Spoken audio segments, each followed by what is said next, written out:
Selamat datang di Beetle Channel, semoga kita bahagia. Jangan lupa subscribe, like, komen dan share agar channel ini semakin berkembang. Terima kasih. Bab 898. Jasper tersenyum dan menepuk tangan Wendy untuk menghiburnya dan bertanya, apakah kamu tidak pergi bekerja? Saya pergi sekarang. Wendy bangkit dan mengingatkannya, ingatlah untuk beristirahat lebih banyak di sore hari setelah kamu makan. Baik, saya tidak akan datang ke perusahaan, tapi saya yakin Anda dan Malcolm akan baik-baik saja di sana, kata Jasper sambil tersenyum. Yang Anda tahu bagaimana melakukannya adalah mendorong tanggung jawab Anda ke orang lain. Saya akan membutuhkan kenaikan gaji pada akhir tahun. Wendy menuntut, Tentu, aku akan memberimu keberadaanku juga. Apakah itu cukup untukmu? Seolah-olah aku menginginkan itu. Setelah bercanda dengan Jasper, Wendy pergi ke perusahaan. Dengan anak perusahaan JW Capital mendapatkan daya tarik, Wendy juga menjadi lebih sibuk sebagai salah satu pengawas utama proyek tersebut. Jasper jarang berada di perusahaan, jadi dia harus menjaga mereka untuknya. Bisnis-bisnis ini pada dasarnya berada di bawah tanggung jawabnya. Malcolm juga sangat cakap, dan dia telah memikul cukup banyak tanggung jawab Malcolm. Ini memperkuat betapa hebatnya keputusan bagi Jasper dan Wendy untuk membayar harga yang begitu tinggi agar Malcolm bekerja untuk mereka.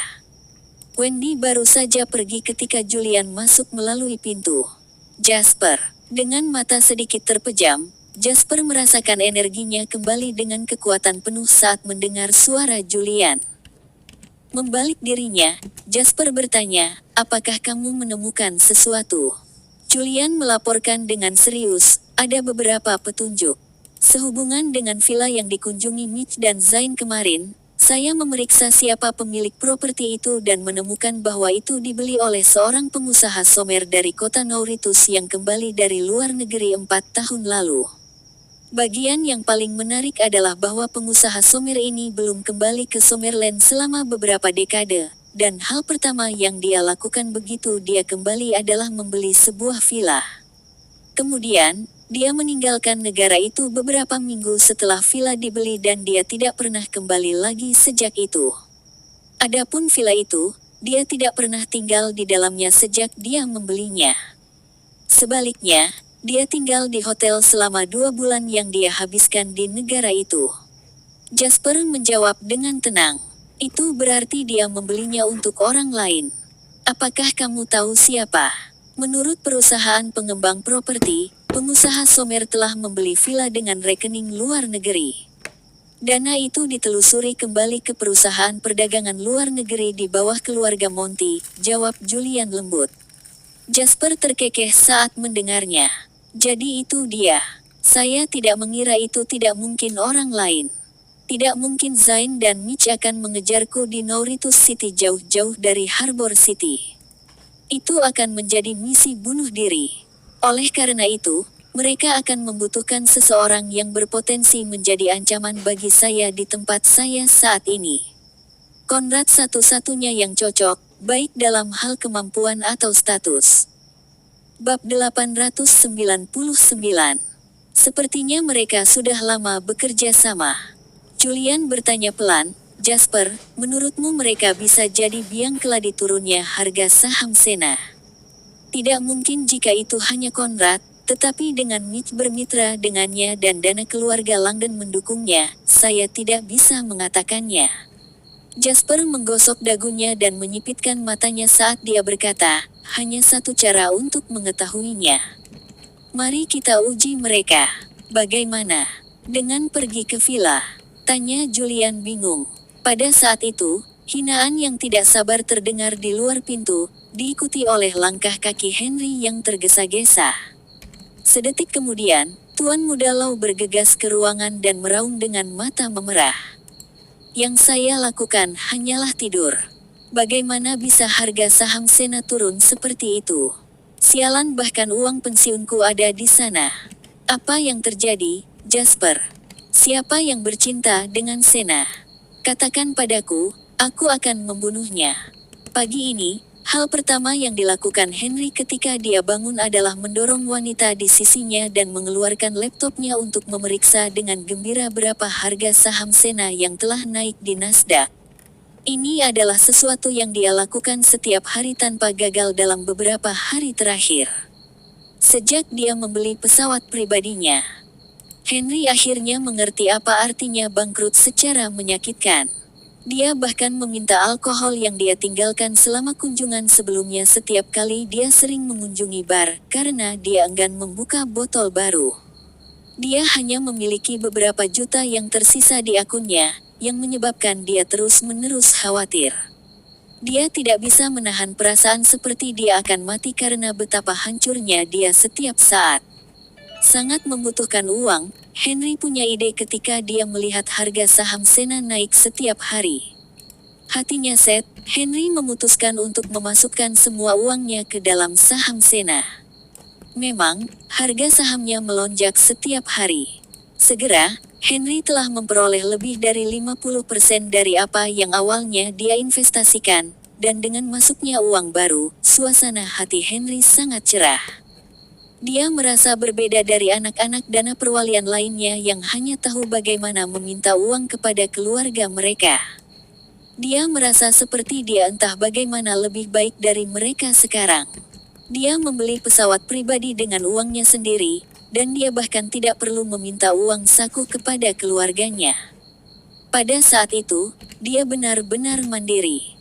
Namun, kenyataan baru ini telah hancur pagi itu. Harga saham Sena anjlok, dan Henry langsung menendang keluar wanita yang dipeluknya erat-erat dan disebut bayi malam sebelumnya. Mengenakan satu set pakaian, Henry bergegas ke tempat Jasper. Jasper merasa geli ketika melihat ekspresi marah Henry. "Sejak kapan kamu membeli saham Sena? Kenapa kamu tidak memberitahuku?" Henry berbicara dengan malu, "Ini hanya beberapa juta, aku sedikit malu." Julian memalingkan kepalanya diam-diam dan menahan keinginan untuk memukul Henry. "Jadi, apakah ada yang main-main dengan Sena?" Henry bertanya dengan marah, tidak melupakan alasan mengapa dia datang. Jasper terkejut. "Tidak buruk, bagaimana kamu mengetahuinya?" Henry mendengus dan menjawab dengan bangga, "Bagaimana mungkin aku tidak tahu tentang perusahaanmu? Harga saham telah meningkat selama ini hanya untuk jatuh begitu cepat tanpa peringatan. Apalagi yang bisa terjadi jika seseorang tidak sengaja mengacaukannya?" Jasper dibuat terdiam. Pikiran Henry lurus ke titik di mana orang bisa mengklaim bahwa dia berpikiran sederhana. Meskipun demikian, pemikiran sederhana seperti itu dengan mudah membantunya melihat kebenaran pada pandangan pertama. Siapapun yang memiliki sedikit pun pengetahuan tentang saham dan keuangan mungkin akan memberikan penjelasan seperti kemunduran dari harga tinggi, harga pasar yang terlalu tinggi, atau mungkin premi risiko, tetapi mereka tidak akan pernah mengusulkan gagasan aktivitas jahat. Di sisi lain, Henry, yang tidak tahu apa-apa tentang industri ini, berhasil memukul kepalanya saat dia berbicara. "Berhentilah berlama-lama. Katakan padaku, siapa orang di baliknya? Aku akan pergi dan membunuh seluruh keluarga mereka sekarang. Mereka mungkin juga telah membunuh orang tuaku, menghalangiku untuk mendapatkan uangku. Pelacur ini ingin aku mati." Henry meraung.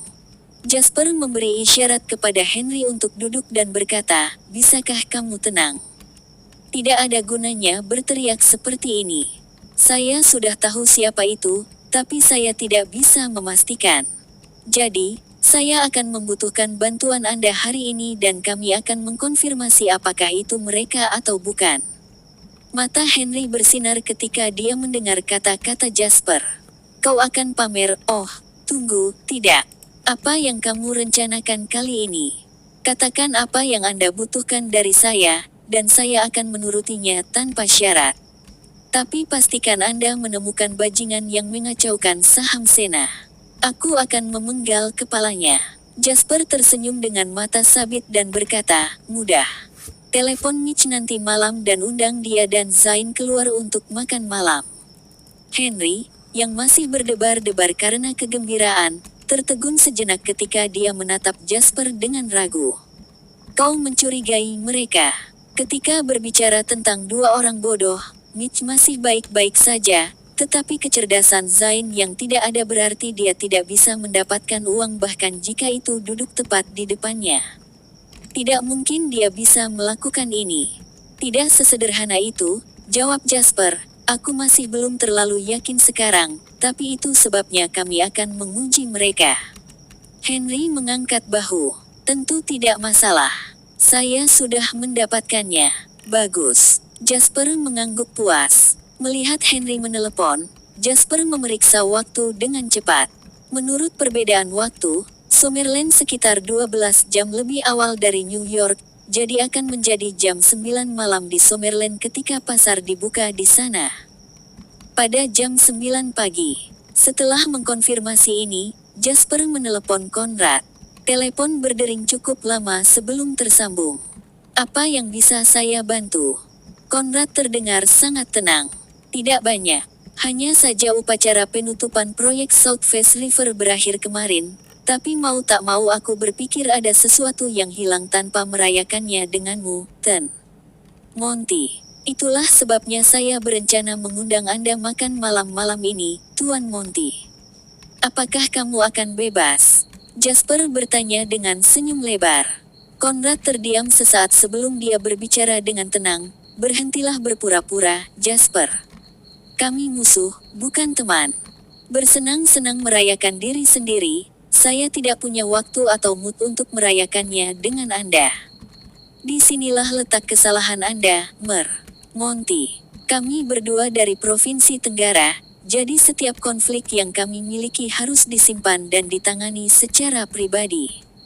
Mengapa tidak membawa semuanya ke meja untuk kita diskusikan? Jika Anda tidak datang, Monty, maka saya dapat dengan mudah mencari Anda di rumah Anda dan makan di sana, Jasper terkekeh. Kau tidak masuk akal, Jasper. Conrad sangat marah. Jasper langsung mengakui. Conrad terdiam sejenak, seolah terpana oleh keterus-terangan Jasper. Oh, akan ada dua tuan muda dari Harbor City yang hadir juga. Anggap saja makan malam sebagai kesempatan untuk bertemu teman baru. Atau mungkin, Anda sudah mengenal mereka, Pak Monty. Anda harus setuju kali ini, kan? Jasper tersenyum. Keheningan Conrad berlanjut.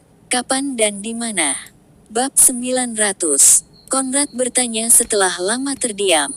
Malam ini pukul 8, kamar pribadi Kaisar pertama di dapur Kekaisaran.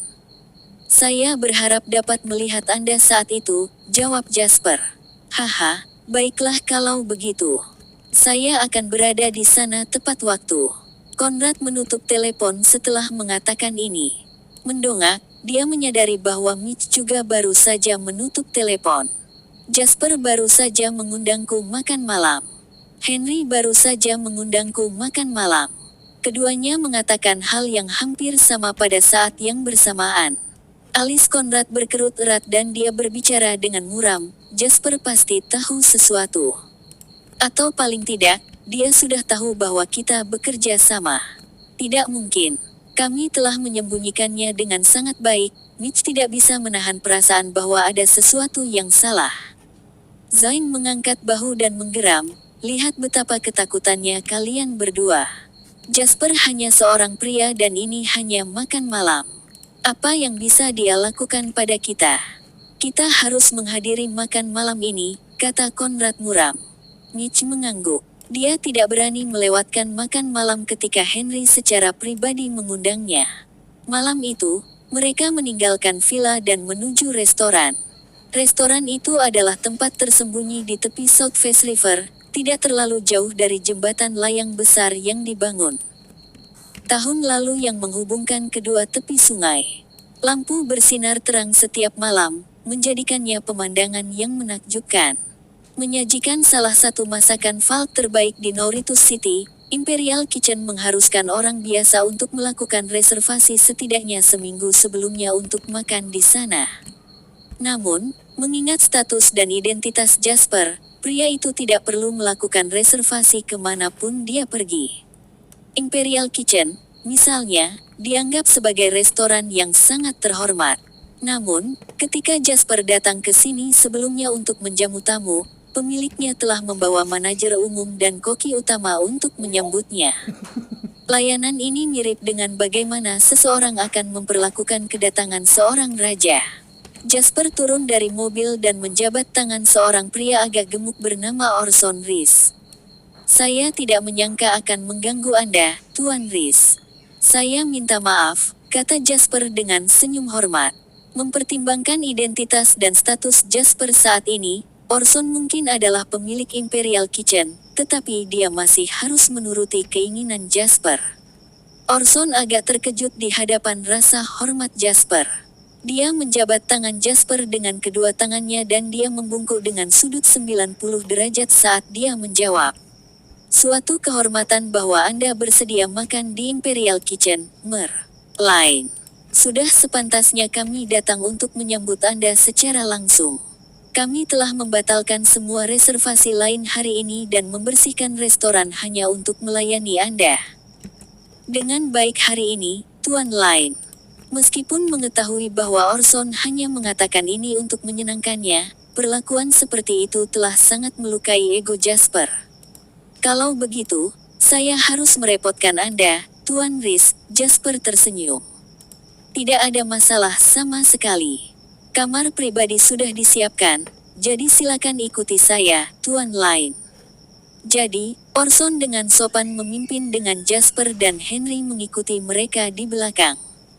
"Kenapa kamu begitu sopan kepada orang-orang seperti ini juga?" Henry marah pada semua orang hari ini setelah kehilangan banyak uang. Dia berjalan dengan ekspresi yang sangat gelap sehingga menghalangi orang untuk mengajaknya mengobrol. Pada hari itu, Henry hanya berbicara di depan Jasper. Karakter kecil berguna dengan caranya sendiri. Itu hanya senyuman dan beberapa kata sopan untuk kami, namun meninggalkan kesan yang baik dan membantu reputasi mereka. Ini mungkin tidak tampak seperti kebanyakan waktu, tetapi setelah terakumulasi, mereka dapat sangat bermanfaat bagi Anda. Henry memandang Jasper seolah-olah dia adalah monster ketika dia mendengarnya mengatakan ini. "Apa kau tidak bosan hidup seperti ini? Saya mulai percaya bahkan kentut Anda diatur waktunya dan memiliki tujuan pada saat ini. Serius, saya bahkan tidak tahu bagaimana Anda belum mempermalukan diri sendiri dengan seberapa kalkulatif Anda." Jasper tersenyum. "Kamu hanya tidak mengerti kesenangan dalam hal ini. Atau lebih tepatnya, Anda belum sampai pada titik di mana Anda dapat memahami kesenangan dalam hal ini." Henry mengejek. "Saya harap saya tidak pernah mengerti. Yang saya pikirkan sekarang adalah bagaimana saya bisa menyingkirkan kedua bajingan itu. Ingat apa yang aku katakan padamu. Jangan bertindak gegabah. Kami tidak memiliki bukti dan kami tidak sepenuhnya yakin bertindak gegabah hanya akan membuat mereka semakin bersembunyi," desak Jasper. Henry melambai padanya dengan kesal dan berkata, Ya, saya tahu. Anda mengomel lebih dari ayah saya. Saya hanya akan mengikuti isyarat Anda, oke?" Pada saat yang sama, di dalam mobil mewah tidak jauh dari Imperial Kitchen, Zain mencibir di dalam mobil saat dia mengikir kukunya dengan santai. Dari waktu ke waktu, dia akan melirik Mitch dan Conrad, yang sedang mendiskusikan apa yang mungkin terjadi selama makan malam. "Serius, teman-teman, ini benar-benar makan malam dan kamu sudah ketakutan seperti ini. Bukannya dia akan memakan kita hidup-hidup atau semacamnya," komentar Zain acuh tak acuh. Mitch sedikit mengernyit dan berkata, "Perhatikan apa yang kamu katakan nanti, dasar bodoh. Semakin banyak Anda berbicara, semakin banyak kesalahan yang Anda buat."